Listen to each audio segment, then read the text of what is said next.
列相，关门之中，坐于中正。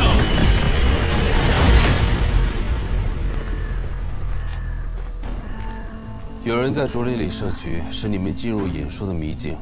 那人应该会在暗中观察你们。竹林茂密，想一览无遗，应该鸟瞰。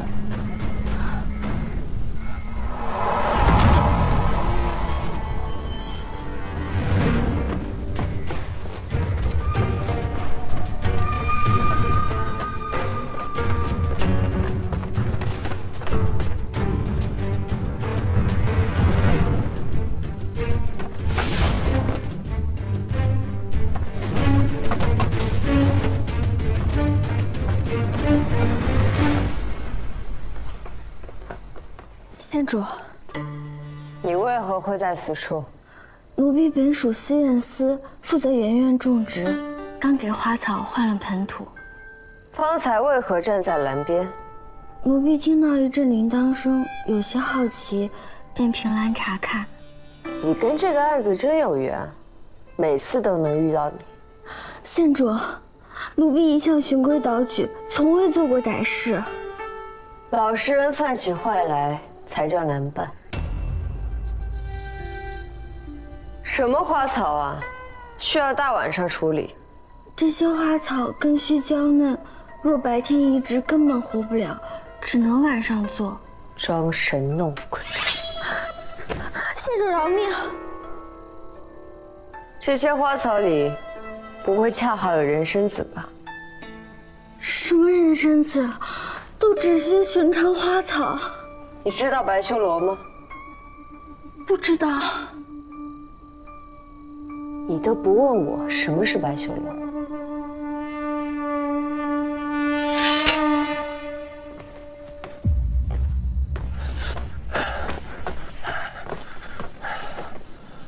天晚了，太史丞还是早些出宫吧。县主还要躲我到多久？你以为能拦得住我吗？拦不住，但也要拦。好啊，那太史丞，你说，你到底想要干什么？想向你道歉。之前我故意隐瞒，是因为我自以为是，觉得不让你想起来，就是对你最大的保护。 但其实是因为我自己软弱，以为我不敢面对的事情，你也不敢面对；以为我不能承受的结果，你也无法承受。但我错了，我没有办法感受你这15年的痛苦，所以我也没有权利决定你如何选择。 你比我要勇敢得多，你应该得到你想要的真相。你不需要道歉，你也没有做错什么，是因为你能帮我想起那晚的事，我硬把你留在身边。现在那些事我都记起来了，我已经不需要你。但我需要你。上元夜宴，你借陛下之威将我留在身边。 你如此聪明，应该早就看得出我愿意留下，并非是因为那道圣语。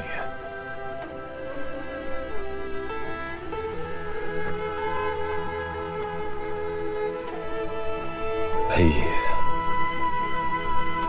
我可能没有那么多办法将你留下，但我想要守在你身边，仅凭一念。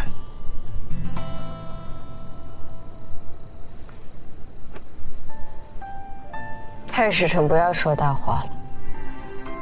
没有谁会一直在谁身边。我爹娘，我师父，都离开我了。尽管他们再不愿、再不舍，死亡也不会对任何人格外开恩。这么多年，我追踪查案，早就明白了一个道理。 就算我竭尽所能查明真相，也改变不了任何结果。死去的人已经死去，活着的人依旧痛苦。我劝你离我远一点。我真的是天煞孤星，待在我身边会死的。我不怕死，我怕。我不想再让任何一个人离开我。那敢不敢赌一把？赌什么？跟谁赌？跟天赌，跟命赌。看看我待在你身边，会不会死？你疯了？你就当我是疯了吧。见不到你这段日子，就会疯了。我心里一句，这本就是我一个人的事情。这不是你一个人的事情。我做这一切，也不只是因为你。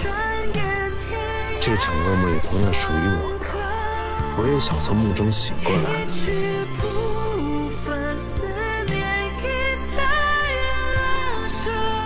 如果能和你一起面对，最好。如果你还是不愿意，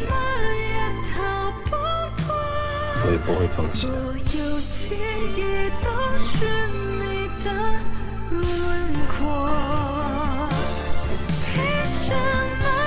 好啊，那就赌一把。如果你死，我会替你报仇；如果我死，我会替你报仇，至死方休。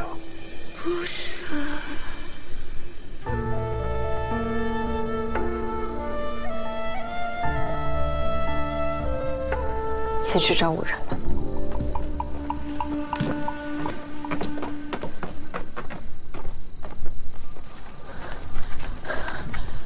县主，怎么了？韩永琪死了。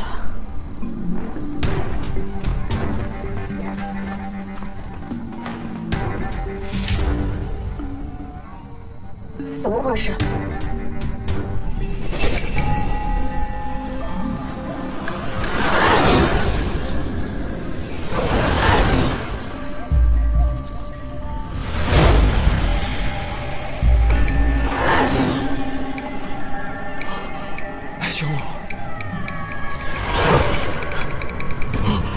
白修罗，白修罗，不要走！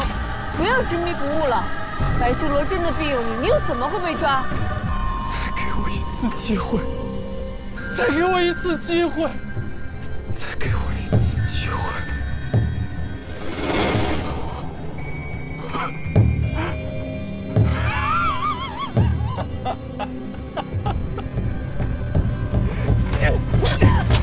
与君归西，白修。韩永琪，与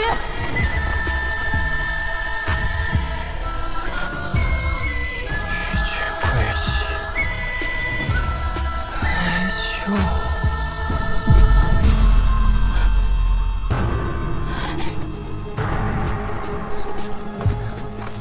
有没有看到什么人经过，带着弓弩？没有，我一路过来，一个人影都没看见。韩永琪死前丝毫不怕，完全没有躲避弩箭的意思。说不上来是种什么感觉。虔诚。对，就是虔诚。这弩箭是经无畏所用的制式，射程最大在10丈左右。我沿着弩箭射来的方向去找，或许能找到凶手的踪迹。哎，天黑不知竹林里什么情况，不要独自行动。你和太史丞一起。好。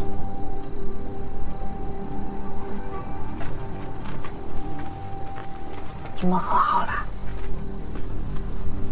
你守在这儿，我四处看看。是。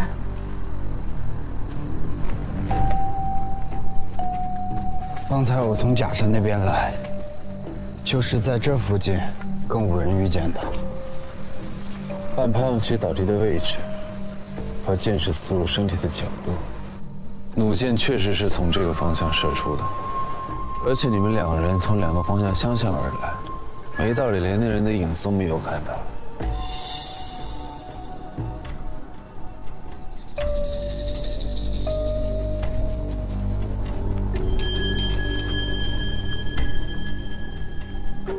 太史晨留在此处，我去。小心！找到了，中箭而亡，没有中毒，也没有其他外伤。金无畏武器管理严格，外人很难拿到。凶手是金无畏，可既然要装神弄鬼的杀人，为何又要暴露身份？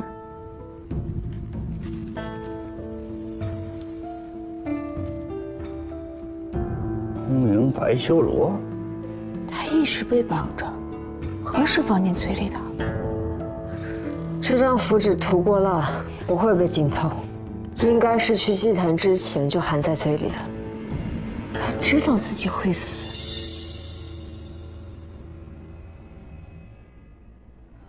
要是我再警觉一点，潘永琪就不会死了。他若有意赴死，你防不胜防。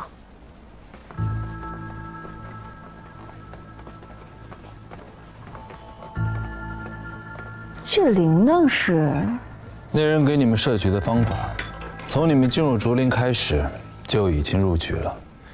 夜晚竹林本就静谧阴森，竹枝稠密，竹叶蔽月，让人很难辨明身在何处。之后，那人用铃铛声吸引你们的注意，让你们精神紧张的同时，会尤为留意声音的异常，从而会令其他感官放松警惕。最后，你们到祭坛前，用不断旋转的风轮，使得你们彻底被那人带入眼术阵法，迷了心智。太凶了！我记得，就是潘永琪跪在祭坛前喊了那声白修罗之后，我和老大就看到了鬼影。他是设局者。不，他的反应和我们相同，更像是一个入局者。只是他对白修罗的盲目崇拜，加重了眼术对我们的影响。那句话，恰好成为最后推我们入局的关键。这些铃铛是系在竹枝上，风吹后发出声响，但那铃声十分急促。竹枝上确实系了一些铃铛，但不止如此。是一只被拘符困住的黄大仙。那丛竹子挂了不少铃铛，黄鼠狼挣扎时会令竹枝晃动，从而间或造成急促的铃铛声。我把它放了，他还拿屁熏我。这网是怎么缠住黄大仙的？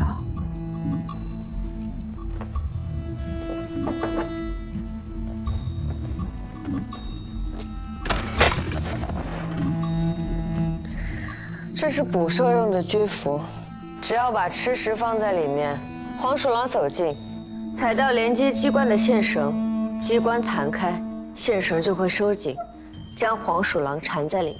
这种东西在宫中确实少见，轻巧隐蔽，几片叶子便可将其遮掩起来。这凶手的花样可真多呀！弩箭找到了吗？找到了，但杀人的是竹子。丙申57，潘永琪头盔里的编号也是这个，他是被自己的弓弩射死的。这种箭竹韧性极强，用足够的力量往回拉动扳机，射出弩箭。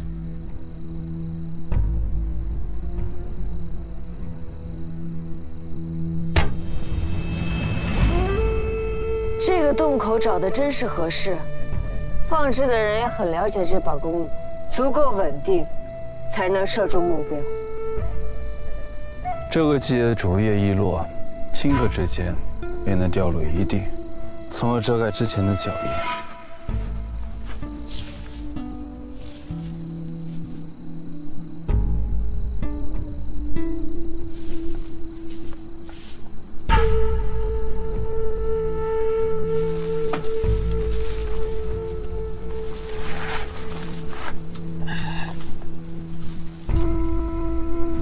只要因后深浅浅，发了点再做后果，是登梯后退的阻截。是那人在拉拽竹子。此人身高应在60之上，身体强壮，走路时左脚受力更多，而且左脚外八，右脚正常。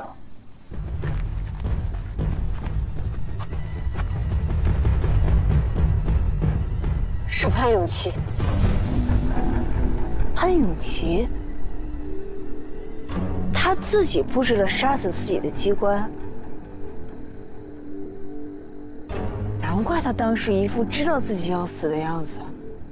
这竹子韧性大，连上扳机后，立刻便能将弩箭射出。所以这里之前一定有一样东西卡住扳机，等需要的时候移开此物，竹子回弹的力量就会拉动扳机，射出弩箭。但这一片我们都找过了，除了这弓弩，没有其他东西。冰块足够坚硬，可以抵住扳机；冰块融化，竹条便可以拉动扳机，射出弩箭。潘永琪死的时候，你可有听到或看到什么？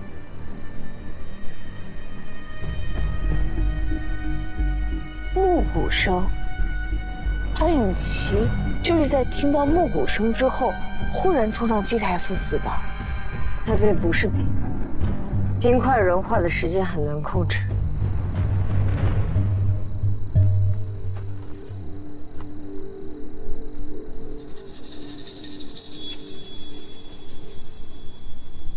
是松木条。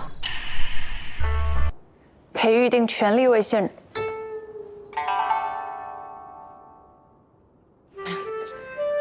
太史丞昨日也看到了蔡医署的情况，既然没有医官诊治，不如就让裴医公试试。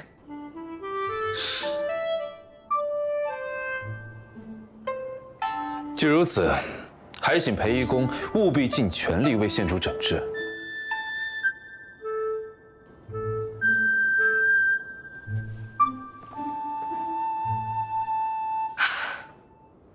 太史丞真好啊！你要是把我治死了，可就真的没人能帮你了。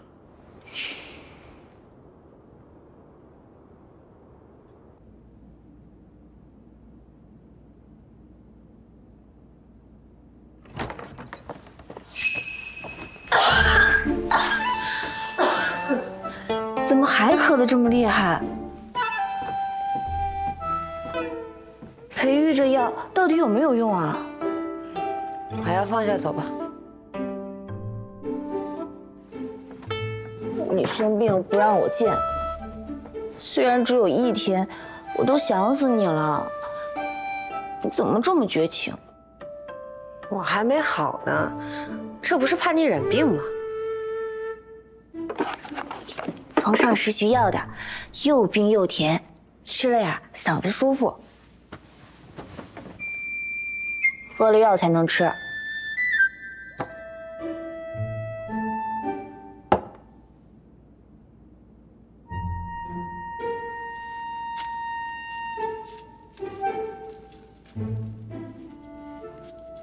别等了，太史丞啊，一早就出门了。没有，他没问你有没有好转。那你就不好奇我有没有好转？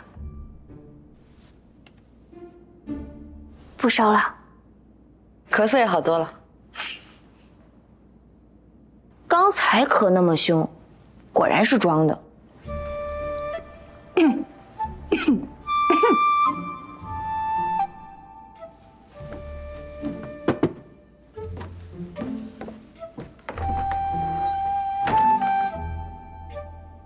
太史丞回来了。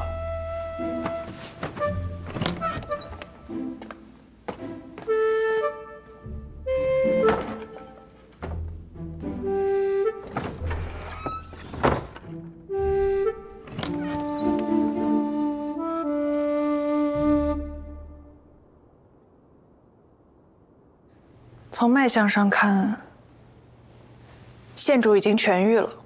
接下来几日只需吃些进补的食物，便可恢复如初。县主自己感觉怎么样？轻松多了。昨天一夜没有咳嗽，一觉睡到天亮。我就说我的药没问题。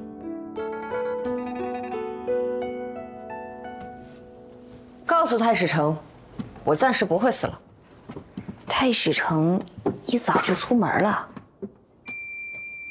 他没有问过我的情况吗？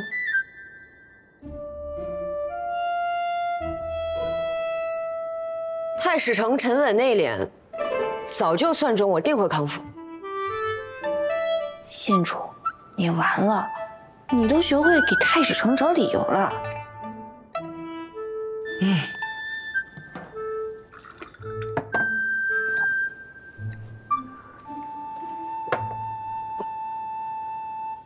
那日太医署有位医监前来，说是要抓阄选人去试药。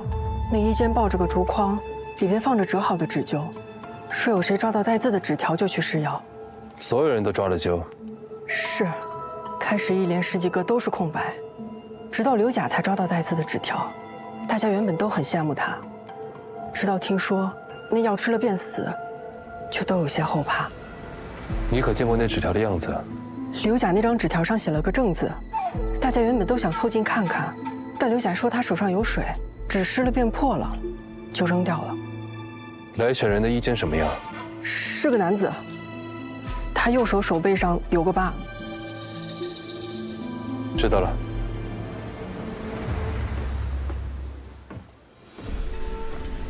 见过圣上，娘子。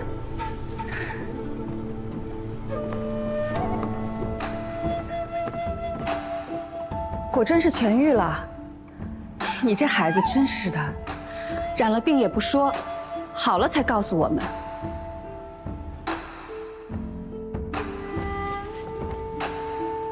佩仪今日是来请罪的。宫门封锁，你都能搞出幺蛾子来，这次没有惹祸。说来听听。上次新药方试药，内侍猝死，而太医署的几位医丞都说已死药方并不会导致如此凶猛的后果。为了再次验证此方，我便主动染上实剂，请裴医公为我医治，并以此方治疗。先斩后奏，故而请罪。你这孩子可太莽撞了，幸好是痊愈了，实属幸运。此番既然是为了验证新药方，替圣上分忧，就不要犟嘴了吧。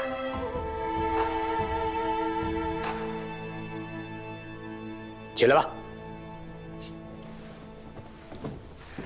你呀，你害朕跟淑妃为你担心，就是有罪，就要受罚。不过，不是在当下。你那位开药方的医监呢？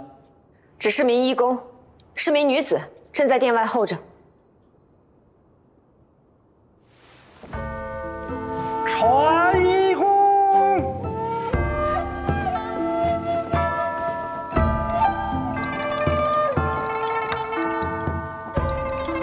圣上，罪臣裴玉，见过圣上。抬起头来回话。这药方可跟上次的药方一致？县主所用药方与上次一致。那为何上次会致人死亡呢？圣上，因为那人本来就有严重的胃疾，臣这几日走访了死者生前的同僚，他们都知道死者受胃疾困惑已久，患方的病历中也有相关记录。试药前我为他诊脉时，便察觉到了他有胃疾，但情况并不严重，看来他应是在试药前服用了胃药。我虽调整了药方，但他仍受不住刺激，这才……所以问题并非在药方，而是病情被隐瞒，所以影响了裴医公的诊断。这药，静儿是否能够承受得住啊？为小皇子施药之前，也会参考这几日的脉案以及当下的病况。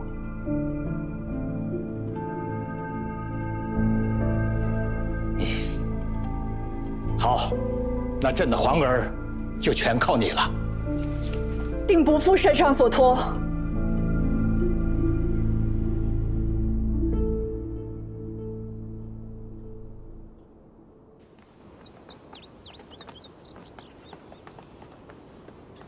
县主痊愈了。是，多亏了裴义公的药。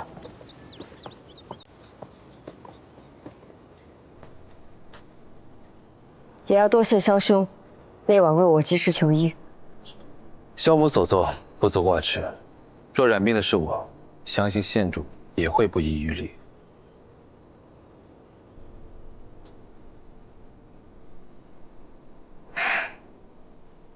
总要说出来的。萧兄，这次确实是我为了帮裴义公验证药方，故意染病。先前答应过萧兄不再自损身体，我没有做到。你想说什么就说吧，我不会为自己找理由。我最信任裴义公，但我能否活下来，当时也不知道。生病的原因是我骗了你，但那番遗言，却都是我真情实感。你若生气，我也不怪你。但是，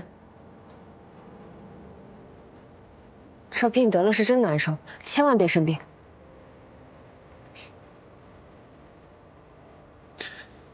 之前我见县主为查案不惜自损身体，我觉得这种方式看似英勇，却多少有些莽撞。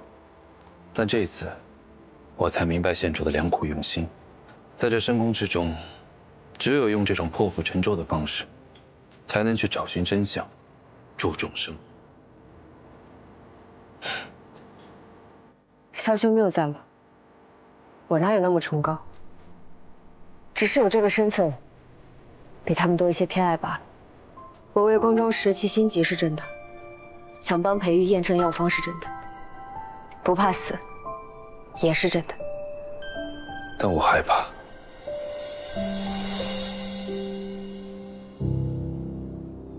别怕，萧兄算出了大吉之卦，我知道我会没事的。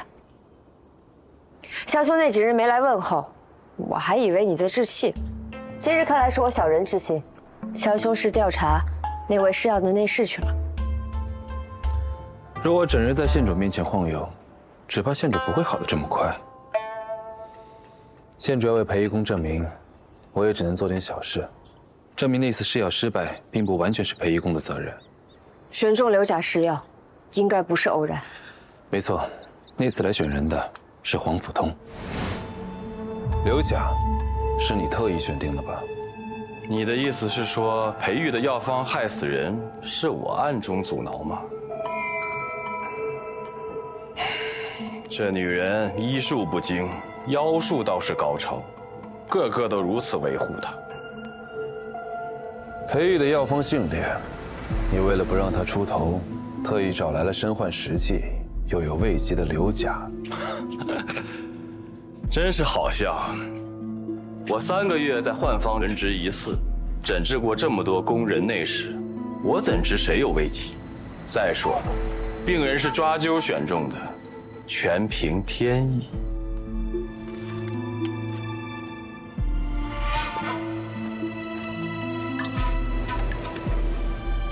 是这样的，天意。我不懂太史丞耍了什么仙术。但若太史丞有确凿的证据，证明是我动过手脚，我自然认罪。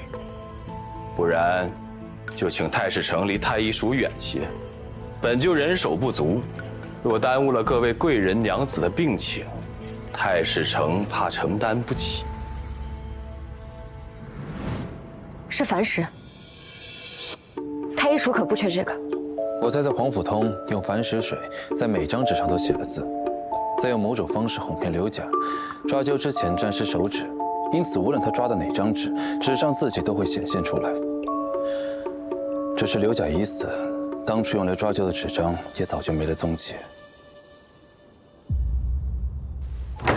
师傅，师傅，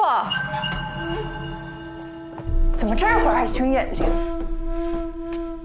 师傅。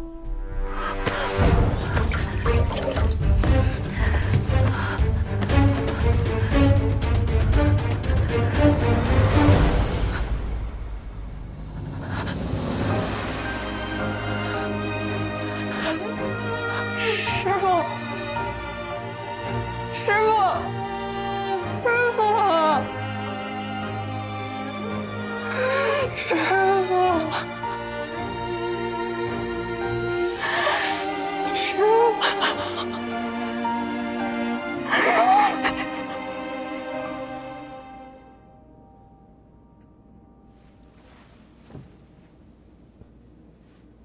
你来时，宋玉令便是如此。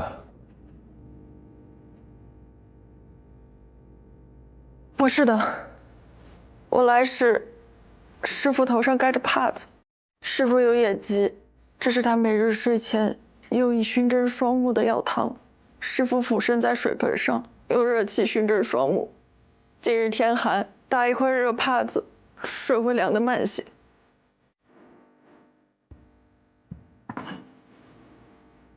会不会是这个药的问题？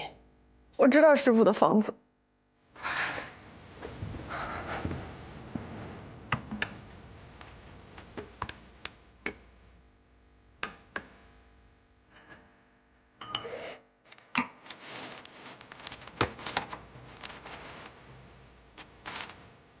没问题。那这药汤呢？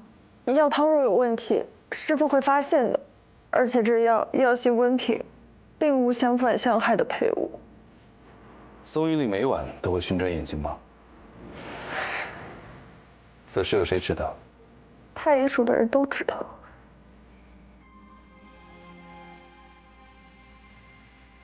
叶义公，请随我出来一下。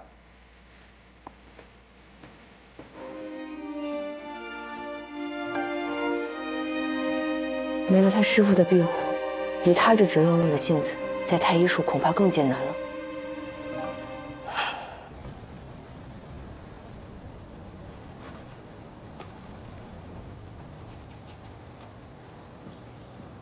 干嘛一直皱着眉啊？我虽然被关在里面，但起码还活着。我会救你出去的。不知道。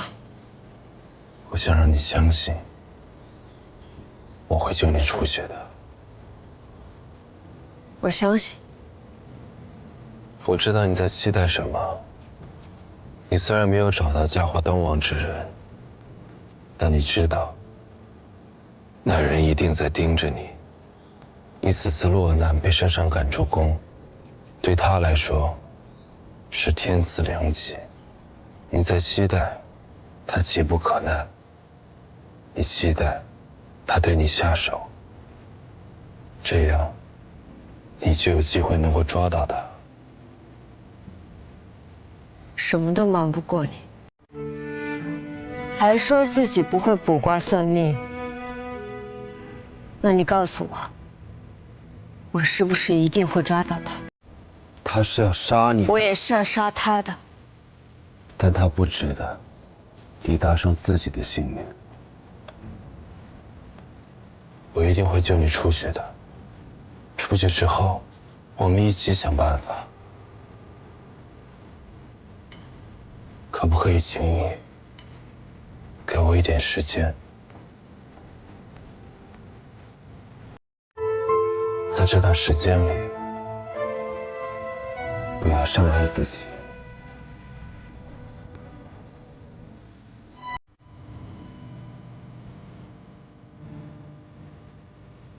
这世上怎么会有你这么好的人？看来我的命也不是一直不好，我也没有那么糟糕。你一直都很好，你的命也没有不好。有人行恶事，我就陪你把他找出来。凶者实之，前过无常，种下恶因的人，必定会得恶果。我会让你看到的。县主，太史城真的到时辰了。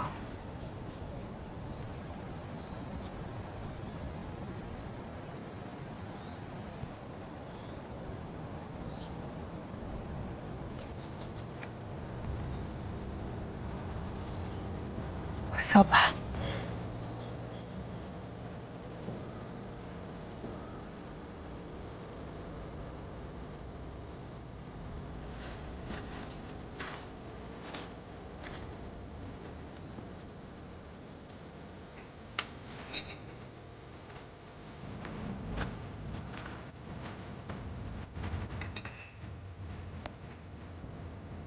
希望你能明白我。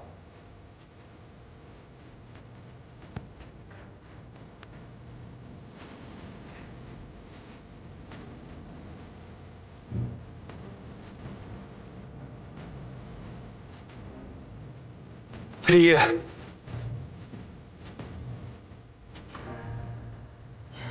不要让任何人伤害你，更不要伤害自己。放心吧，有你在，我才舍不得死。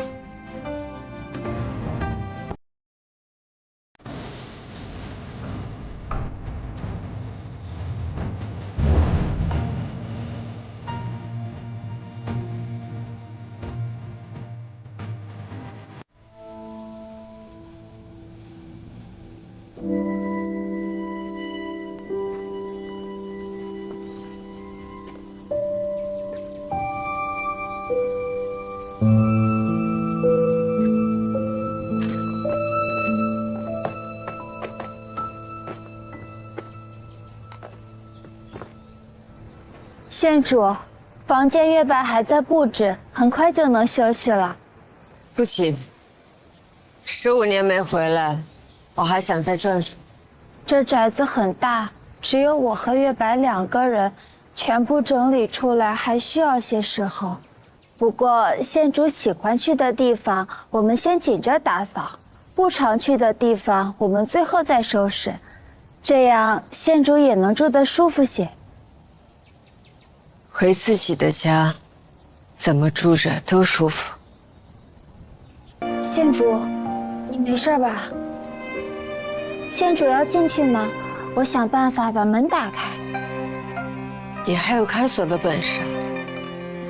那倒没有，这锁虽然是新落的，但门已经糟了。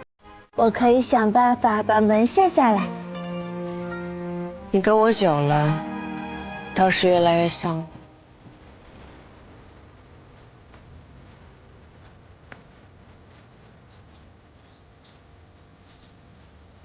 其实我也不知道自己到底是怎么想的。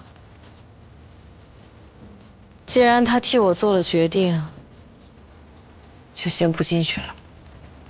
县主会算命？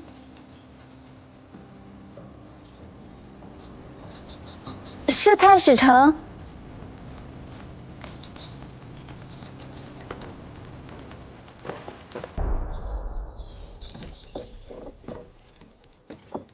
活着回来了。老鬼头，你害我！彼此彼此，对付个黑羊也需要这么久吗？他有驼龙，我能活着回来，你还不夸夸我？哼，放火烧人老巢，夸什么呀？不是我，是他自己干的。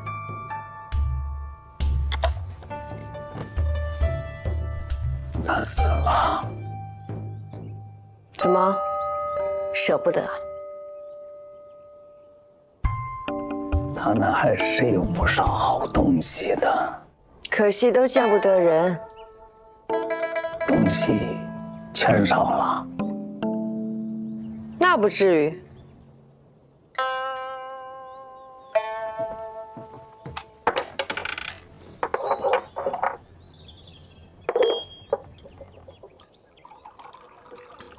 啊，云香山。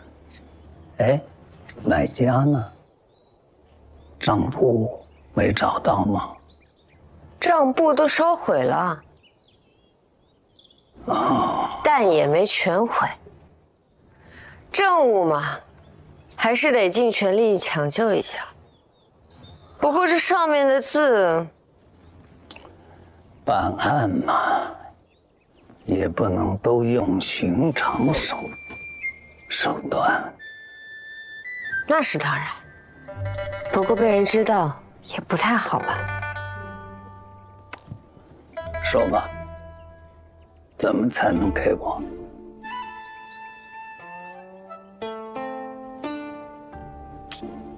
不是给你了吗？我说的是暗格那把钥匙。治事的时候都交了。交了就交了吧。去哪儿啊？回内业局，证物入库。你起码得让我看看上面写的是什么吧？你致仕了，看不得。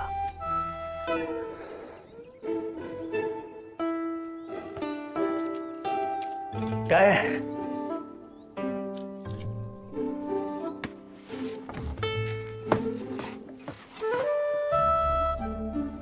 鬼丫头，又耍我呀！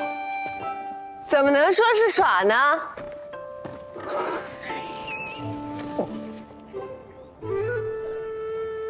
还行，性病解除了。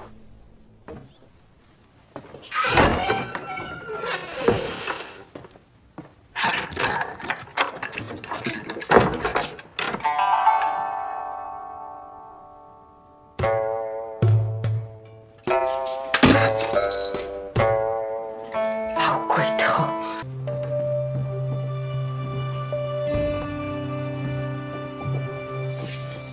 这佛台是你们娘子供奉的吗？是，娘子活着的时候，都是她亲自打理。现在，我想佛前的香火还是不要断的好。娘子每晚都要在此诵经，那时身边不需要有人照顾，会让我和方生去休息一会儿。每晚都念吗？也不是每晚。诵经前会让我们点上香烛，基本上香烛燃尽了，娘子也就诵完了，刚好半个时辰。半个时辰。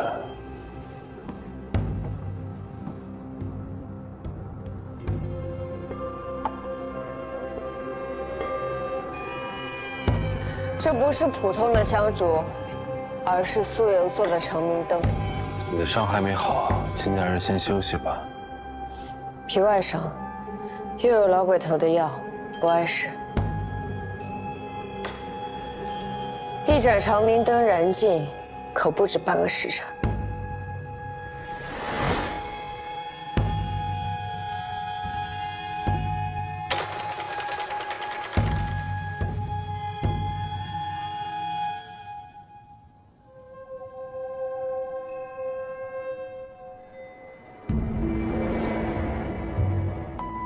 娘子诵经居然要1个多时辰，没觉得过了这么久啊。人忙里偷闲，自然会觉得时间过得快些。王才女应该就是趁着1个多时辰的时间，独自离开寒凉殿的。如此，时间有了，接下来就要去找地点和人。1个多时辰的时间，若想幽会，往返脚程，应该是在半个时辰之内。寒凉殿已经是宫里最东南边的宫殿了，我们往西和北去找。北边是花园，圣上嫔妃们多喜去那里游玩，应该不是。那我们往西找。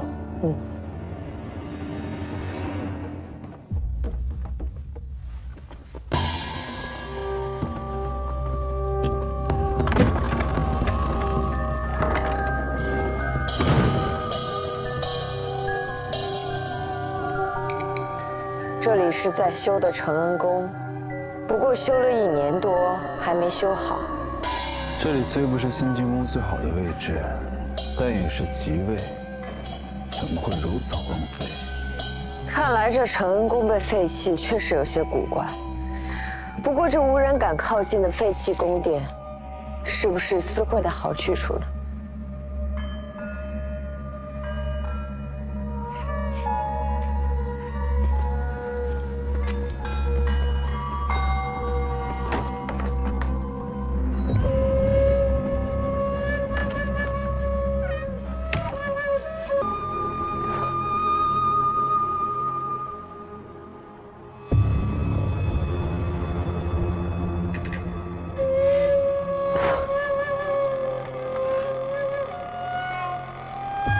秋秋，你看，整个承恩宫只有这一处偏房被修缮整齐，看来此处不一般。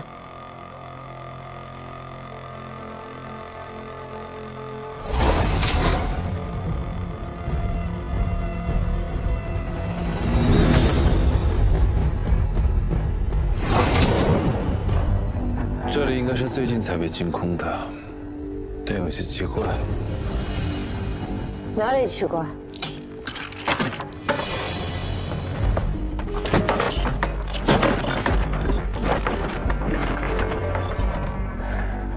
你将房门反锁也无用，想在宫中杀人灭口，实在是痴心妄想。请仙主好好享受吧。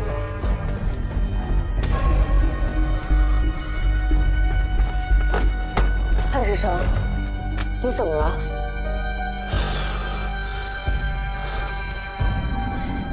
你头怎么这么烫？屋子有问题。哪里有问题？蜡烛。有迷烟。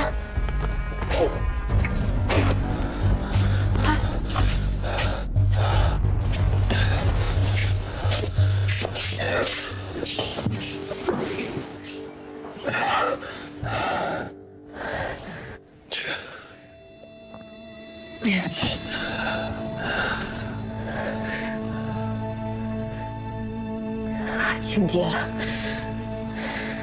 只要和清白扯上关系，任我有天大的本事，也一定会被束住手脚。仙主不是寻常女子，但女子魔秀，牵扯的不只是她一个人。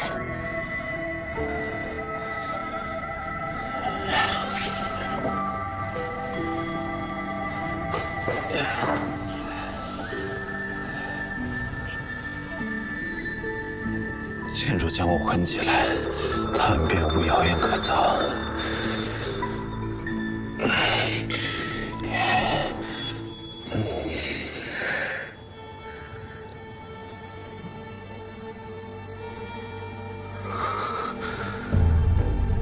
太史成，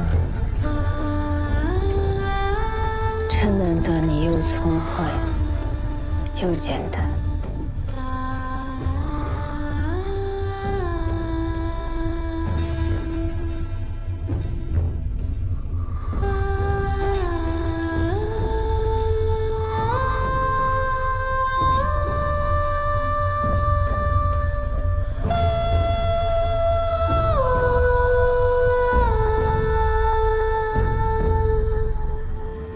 屋子太暗了。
仙主，仙主，仙主，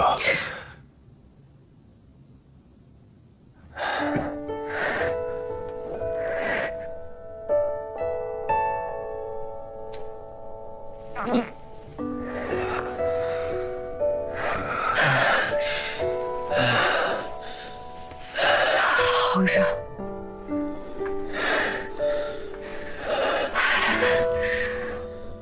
我们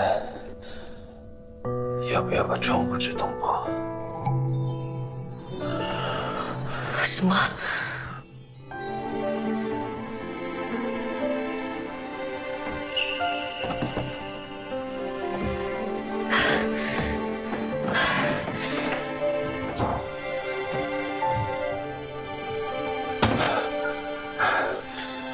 仙主，快来帮忙！迷烟散掉，人会好些。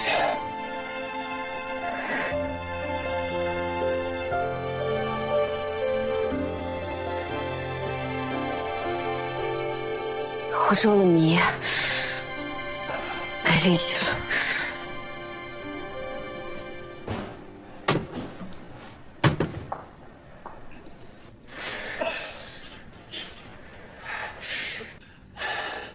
县主，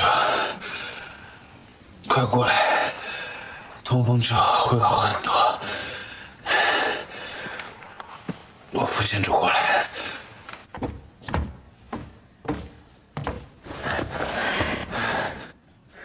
太师长，得罪了。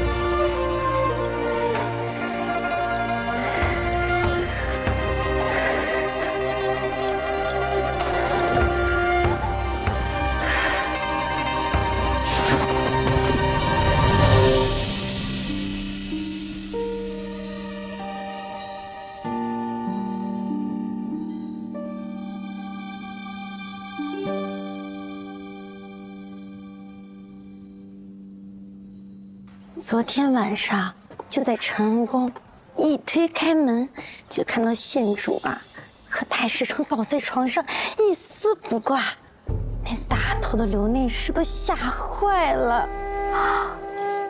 虽说福章县主一向乖张，但还未出阁就如此放肆，实在是太大胆了。早就听人说县主真是带着个男子在身边，肯定有问题，没想到这么没遮拦。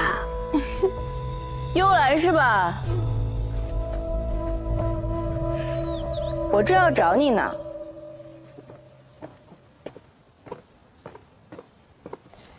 找我啊？有人托我带话给你。南角门的金吾卫说，你的心意他知道了，但他已有婚约，实在是不能接受你的情谊。你给他的帕子他也丢掉了，让你以后别再这样做了。心意，帕子，你在说什么？什么金吾卫？是他死帕？哦，对了，他还说让你以后别趁着值夜班的时候偷溜出去，万一这要是被人看到了，不好的。胡说八道！是哪个胡人在造谣啊？你是淑妃宫里新来的幽兰吧？帕子上绣着个兰花。是。那就没错了。我提醒你一句啊，以后行事低调一些，万一被人告到淑妃那里，你是要被赶出去的。要被赶出去？你到底在说什么？我什么都没有做，为什么要被赶出去啊？你不是喜欢造谣吗？送你也当一次主角。你，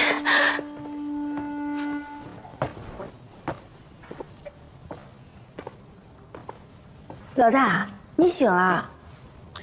少兄呢？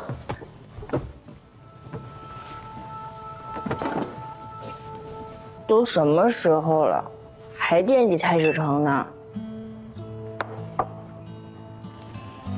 被送回萧府了。老大，你再怎么说也是个女儿家，以后夜里禅，你带上我好不好？孤男寡女独处一室，再怎么说传出去也不好听啊。我查案被人暗算了，我当然知道了，但是别人不管那么多的，皇家秘辛。当然是说的越刺激、越离谱越好了。我听听有多离谱。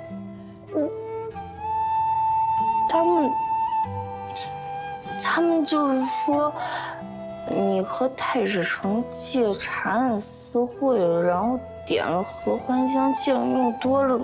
哎，我不想听他们这么说你。我要是那么在意旁人怎么说，还活得成吗？只要你相信我就好了。我当然信你了，一群常识，无聊至极。怎么找到我的？一个内侍说在成宫听到了怪声，还看到了鬼火，非得说闹鬼了。之前寒凉殿那案子闹得宫里人心惶惶的，那个内侍就和一队禁卫卫去把成宫里里外外搜了个遍，然后在最里边那个房间看到了你和太史成。那岂不是传得人尽皆知？是啊，那就好，那就好。老大，你故意的？对啊，动静闹大了，那人才能光明正大的来打探消息。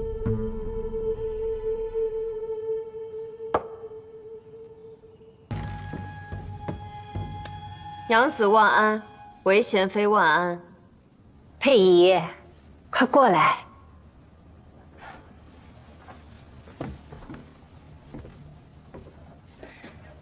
我一听说承恩宫出事，就赶忙过来了。承恩宫是圣上赐给韦贤妃的寝殿，虽然还在修葺中，但终归算是她的地方。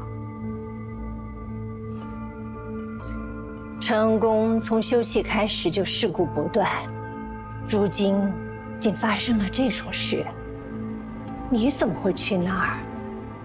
是在查玉树的案子？我们查到他在宫中与人有私，幽会之处就在承恩宫。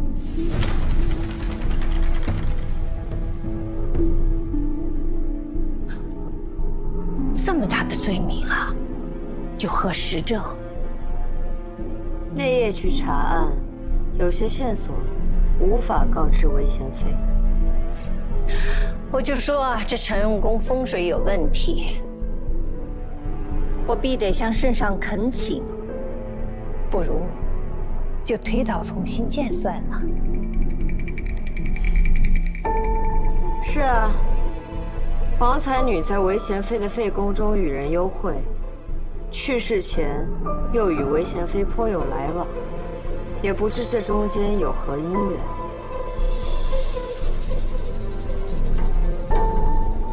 佩仪，